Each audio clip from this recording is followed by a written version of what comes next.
Disney villains are the heart of what makes Disney films enjoyable in my opinion, and it's not hard to see why. Without any of them, most of the stories we have watched would have not had any purpose whatsoever or just not popular at all. Of course, there are some cases where the story can work without them, but overall in the modern Disney era, that has not been proven to be the case, with the latest stories can only be resulted from the mediocre villains that have came out. Of course, that's not to say all of them, but the biggest ones to name some of the few. Like ever since they fully switched to this CGI style that remotely looks the same in each new animated film, the writing for them just kept getting worse compared to the wide diversity they had in 2D and whatnot, where they have made most of their recent ones twist villains that sort of started with King Candy. And of course, twist villains in this era have been pointed out extensively covered on YouTube, but we're not primarily here to discuss that aspect of them. We're just here to discuss and focus on the fact that they are villains and are not very good ones in either of the current Pixar or Disney cases to make, because as we remember, after King Candy's introduction, Disney wanted to twist and shout at every opportunity with Hans, Callahan, and Bellwether, with each one getting progressively worse with their twist, and somehow see Pixar into things like Coco that actually worked but then once again failed with Incredibles and in Lightyear. The company now clearly lacks an imagination anymore with how they want these foes to be presented. Instead having them appear in the beginning, they wait till close to the very end of the film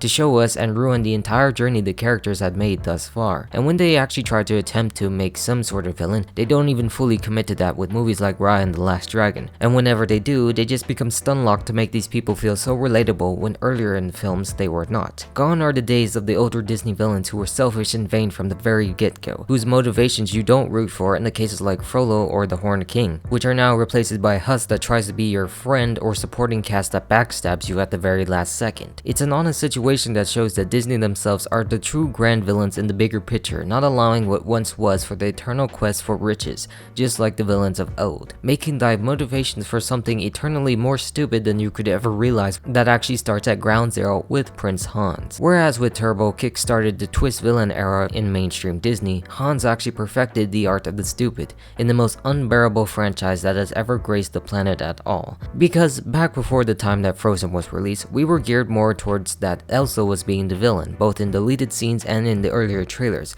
where once they started to develop it a bit more, they sort of changed that and it looked like the Weasel was going to be the main villain. Where for the most part in the movie, it certainly felt like that was the case by his own actions turning on the queen after she revealed her powers, making her a threat to everyone and virtually getting defeated at the very end. Whereas in the case of Hans, you would just have this new supporting character dividing Anna between him and Kristoff and whatnot. But then again, it turns out that he had to be the main villain of the story, where the Duke of Weaseltown is relegated into almost nothing, saying the same stop Queen Elsa but not doing much more than throwing a hissy fit sent back home. And then, of course, in the case of Hans, we saw him reveal that all he did this was for the case to rule Arendelle because he had too many brothers and was like in 10th in line for the throne back home, trying to get into a marriage as quickly as possible so that he can exploit this new loophole through Anna and killing Elsa. One where he also thinks that killing her would virtually bring back Summer when they didn't know exactly how her powers work. All that's left now is to kill Elsa and bring back Summer. Like, even if he had the chance to succeed, there was a chance that this could have never worked and could have plunged the kingdom into an eternal winter, making the people suffer more and virtually ruin any chance he would have had at being king or whatnot, because he just screwed up everything worse than it already was. Like, there was no way I could have seen the plans work in the eyes of the people of the kingdoms, accepting someone outside of the royal family assume the throne just because he was a royal from a different kingdom, where by extent, he does not have the right to claim to that throne unless the people chose fit to elect him because their royals are all gone. His actions during the course of the movie didn't warrant the audience to accept the fact that he should be justified being as a villain or anything at all, where it just seems like they made this change at the very last second because the Weasel is just a weasel and not a man to be taken seriously. It's just a situation where there's virtually no point at all, hinged primarily on the leftovers of the original story, reworked into this new one so they can have Anna find true love in the process and have the story mainly focus on the two sisters instead, which resulted in them forgetting to add any real subtle features that would have made hinted at his character being the way that he was, instead of actually looking like he was willing to help for the goodness of his own heart. Where you might say he just put up this neat facade in order for that to succeed, but once again that dives right back him to having the worst plan in the history of Disney villainy. Most Disney villains right now just act out of sheer stupidity instead of calculated stupidity. I say that because for the most part, like Gaston, they are idiots and just straight up deranged. Because when we move on to Big Hero 6, like everyone has already said, they did make a big mistake by making Cal Callahan that villain, because at no point at all did they ever justify that at all, especially in the case of Tadashi, who tried to rescue him and then showing that he didn't care, doing things out of spite for losing his daughter. Like the first half of the film, they present him as the nice professor of this university that Hiro wants to go to, where his brother is being mentored by Callahan himself, and when there is an explosion in the beginning, he tries to rescue him, but sadly it feels like they both die, setting Alistar Cray as sort of the main villain to subvert our expectations by the tone of things and the unsubtle way the crew suspects him at first, but then all of a sudden bringing him back as the villain who uses Hiro's microbots to save himself, causing Tadashi to die for nothing, where of course he then said the most infamous line. That was his mistake.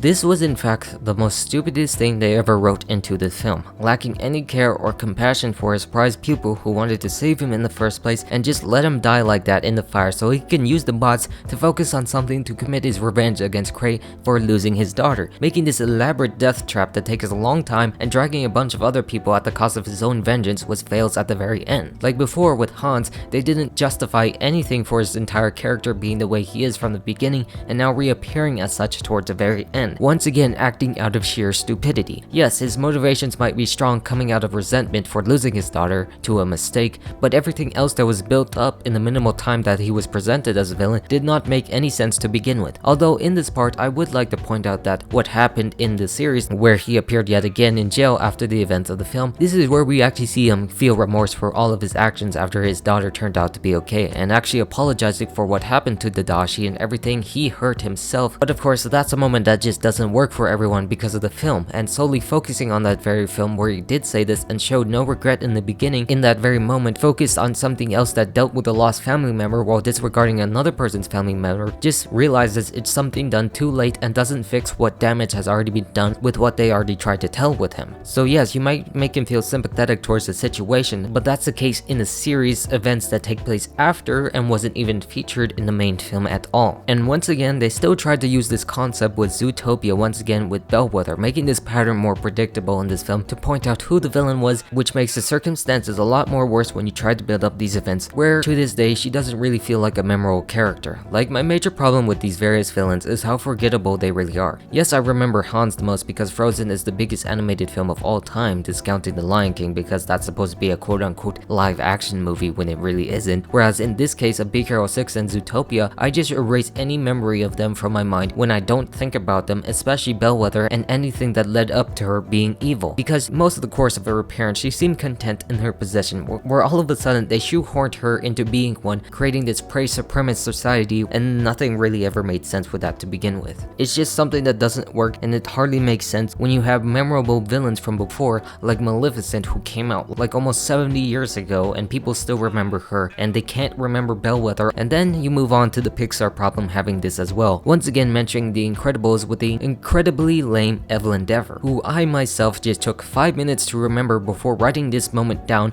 even after making 3 videos talking about this subject already, showcasing how stupid she really is as a villain. Nothing that I've learned really showcased that she would actually fit the billing of an incredible villain to follow up Syndrome, a shell and a lower scale version of him, like in the case of Callahan after losing a family member. Like here, her father was focused too much on superheroes that caused him to die rather than going down for safety. She hates all supers because her father was virtually dumb, doing things that makes it harder for her to accomplish it rather than doing anything at all because her plans were for them to keep them illegal, where in the course of the film all her actions when working with her brother and Elastigirl was making them not illegal in the process, doing the most stupid elaborate plan imaginable possible just to try to make him look bad on the screen when they've already saved the day and they've already signed the documents to make supers legal again, making everything about her point virtually mute. Because in the case of Syndrome, at least his motivations for ridding the world of supers were actually warranted, to make everyone into one by his own technology and killing all of them off instead to make a point that no one needs them at all, rather than, you know, making everyone hate them because of one bad action to make them illegal forever. And once again in this case, you still don't remember the screenslaver or Evelyn ever existing because they just don't work. Like, you can remember Gaston, Hades, Maleficent because they relish in being the most biggest bad guys, and of course Frollo because he's pure evil while justifying his actions as being good, all compared to these modern villains with the snarky takeover of the kingdom at the very last second to I lost my daughter type guys that hardly enters your brain more than 1 minute. Basically, all of this is virtual insanity. Of course, this failure in storytelling led them to take another complete break from doing so in their grand sequels to Wreck-It Ralph and Frozen, the first two major sequels that Disney did after having most of their animated films get direct-to-DVD ones, which are mostly horrendous, which I will talk a little bit later on in a different video. But then going back to Raya and the Last Dragon, we kind of sorta maybe got a villain in Namari, who is absolutely dogshit. Because frankly, the wiki also lists her as the secondary antagonist of the film, which I don't understand because she's the only one who clearly remains a big threat to Raya as her nemesis and whatnot, where I didn't find that anywhere else other than this Droon, who is this force that turns everyone into petrified rocks or whatnot. Here in this film, her character is more geared towards wanting the world to be a better place, having noble traits and respect for most people except the main character. Like I said for every other film that doesn't really want villains, they just want to make you understand these people to sympathize more with all parties when that isn't the case from before. They want people like Raya to trust her when she constantly stabs her in the back unlike the others and make her unworthy of being saved in the end, trying to blame Raya for her lack of trust as the reason why she betrayed her to begin with, which does not make any sense at all when everything she did was for the worse rather than the better. I mean, I didn't even trust her to begin with having that abhorrent Karen haircut, so why didn't they just go full blown with her being the villain angle for this film? It's a case where you try to make her someone she's not, making her have these motivations like a hero would when she's not a hero. A caring person who wants the best for her kingdom, people, and family, even though she acts as an untrustworthy person that is more geared towards the main source of conflict for Raya more so than the Droon, who are the main antagonists, but once again are nothing more than a plague that affects all life it comes into contact with and not a physical personal threat that would be in the case of her once again. And then again, this moves us back into Pixar with Lightyear being the pinnacle of twist villainy yet again, with Buzz himself being Emperor Zurg from the future. This whole film's premise was not meant to be based off of Toy Story or Buzz Lightyear in any way, shoehorned at the very last second, where nothing about him here is appealing, and he's not the Emperor Zurg figure like we knew from previous Toy Story films and the Buzz Lightyear series. The literal emperor who seeks to take over the galaxy, where in this case it's just Buzz commandeering this new robot army to complete this mission and erase a mistake that happened a long time ago, which of course in that event carries the consequences for his new friends being erased, which Buzz does not want to do. This film doesn't really have anything going for it other than it supposedly made Andy want to buy Buzz Lightyear doll in the first place and making Zurg an actual nemesis for his very character by making that very character the same exact character. All in all, it just ruins the overall intrigue of what made Zurg unique to begin with using a property it has no right to be a part of. Once again, everything that has to do with modern villainy takes away from all the evil powerful threats that they've started with, where I just want to quickly dive this section back into the past to a time where that wasn't recognized such in modern films, with the time of the Black Cauldron and other Disney villains to that extent. In this case, we have people like the Horned King, who is the main antagonist of the film, the leader of these group of people who wants an entire undead army to conquer the world, to become a god amongst men. They keep his background mysterious even to his underlings, making you wonder who he really is like with his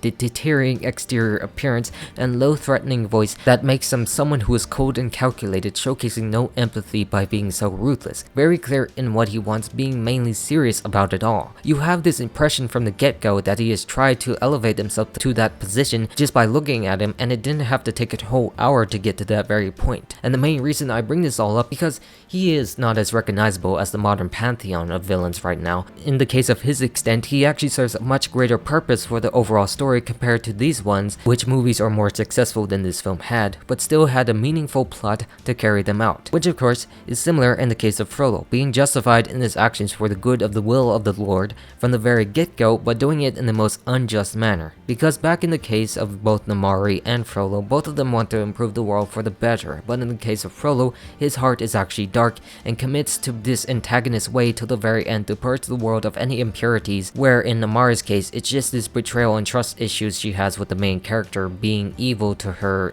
but good to everyone else, compared to showing faint compassion to absolve him of any sin he committed for killing Quasimodo's mother, but then committing to rid of that at the very end after everything falls apart, only using what he needs at the time to keep him in good graces of God to commit various atrocities until the one girl brings his feelings all down. And remember, you don't need to completely necessarily be evil in the case of these two guys had when you had Hades. In this case, he's neither ruthlessly evil or just Gaston and Maleficent type evil, but more of a casual one that makes his intentions very clear early on to the audience and goes about it in a very comedic way. He already has his goal settled where his personality is what makes him stand out to this day compared to what Callahan tried or Bellwether or what you may call it. These cases show that the stories for the most part need to establish who they are from the very get it go, where without it, the quality of work overall will suffer. But that's not to say that they didn't work with twist villains that already proved their worth before with the likes of Turbo and Rourke in Atlantis, but in both cases they were given some clear subtle hints towards that path rather than omitting those facts completely in these newer films and just establishing why you shouldn't trust these people in the first place rather than saying that you may or may not do